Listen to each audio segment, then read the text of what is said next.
Texto bíblico que eu acho muito interessante, queria compartilhar com você, se encontra em Mateus 6, a partir do versículo 5. É um momento em que Cristo está ensinando a respeito da oração.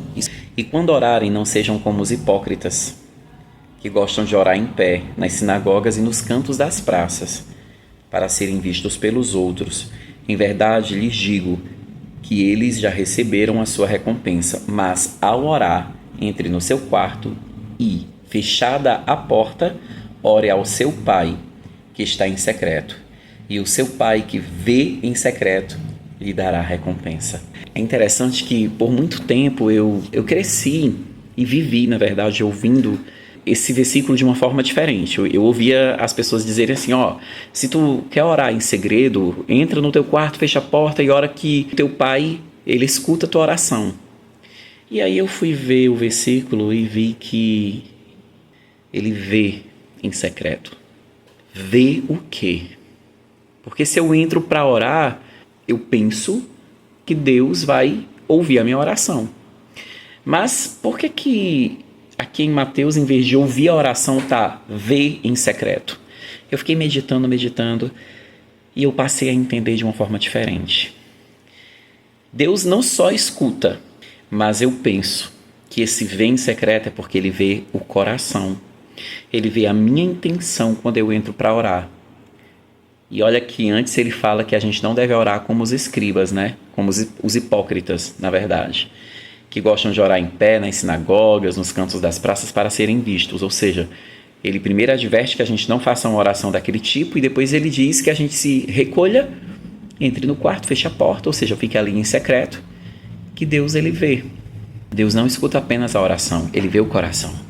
Então não adianta eu entrar no meu quarto para orar e querer usar palavras bonitas ou tentar enganar a Deus se ele vê o meu coração. Por isso que a palavra de Deus ela traz várias vezes a palavra coração, e um coração ele nunca vai ser convertido se a gente não tomar algumas decisões antes.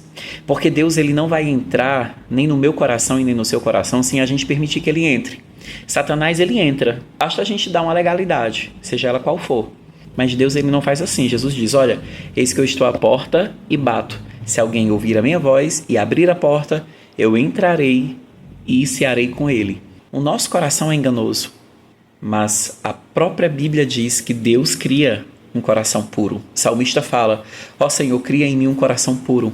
Ou seja, eu não tenho condições de criar um coração puro enquanto um homem pecador, mas Deus pode criar em mim um coração puro. Deus pode transformar minha mente. E a partir do momento que a minha mente tiver sido renovada pelo poder do Espírito Santo, ela vai disciplinar o meu coração. Porque se do meu coração parte aquilo que não presta, mas a partir do momento que decido seguir a Jesus não como multidão, mas como servo, seguindo a Jesus porque eu entendo que ele foi o Cordeiro que Deus mandou para que tirasse o pecado do mundo, para que nos aliançasse com Deus novamente. E se eu entendo isso e permito que Jesus entre na minha vida e acesse o meu coração, aí sim, eu acho que somente após isso é que começa um grande trabalho de Deus e a minha mente vai se disciplinar para que ela também possa disciplinar o meu coração. Então, voltando para Mateus, não adianta eu entrar no meu quarto e orar e fingir ou eu achar que Deus não vê, porque Ele vê. Ele vê exatamente aquilo que está dentro do meu coração que eu não consigo expressar com palavras. Jesus ele é a minha chave hermenêutica. E Jesus ele por todo o tempo foi chamando a atenção do povo, dos discípulos, de que a gente não pode viver de aparência, que a gente não pode viver achando que engana a Deus, porque ele vê o coração. Jesus ele bate as portas dos nossos corações. Cabe a mim e a você entender, abrir a porta e deixar ele fazer morada. Porque só Cristo muda o nosso coração enganoso. Só Cristo muda a nossa mente pecadora. Que Jesus Cristo permaneça em nossas vidas e que a gente possa ser confrontado todos os dias com a palavra do Senhor, porque ela é viva e eficaz e ela nunca volta vazia.